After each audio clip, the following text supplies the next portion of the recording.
म चाहिँ कहिले पनि सिंहदरबार डोलो संसद भवन डोडो वडा कार्यालय डोडो भन्ने एङ्गलबाट त्यसलाई लिने म के लिन्छु भने हाम्रो युवा पुस्ता हाम्रो नागरिक हाम्रो मान्छे हाम्रो जनता चाहिँ यो राज्यसँग कति आजित भइसकेको रहेछ किनभने छानी हेर्नुहोस् त सरकारसँग मात्रै रिस उठेको भए सिंहदरबार मात्रै जलाउँथ्यो होला नि पार्लिमेन्ट ठिक थियो भने पार्लिमेन्ट जलाउने थिएन होला किन राज्यका 3टा अङ्ग भन्छौँ नि भएको पनि त त्यही थियो सरकार जति बदमास थियो संसद पनि त्यति नै बदमास थियो र अदालत पनि त्यति नै बदमास थियो कहिले मुद्दा भइला गर्दैन कहिले नेता मुद्दाहरू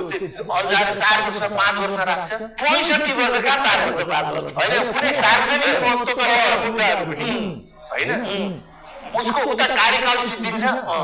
होइन अनि यता मुद्दा चाहिँ फैसला गर्छ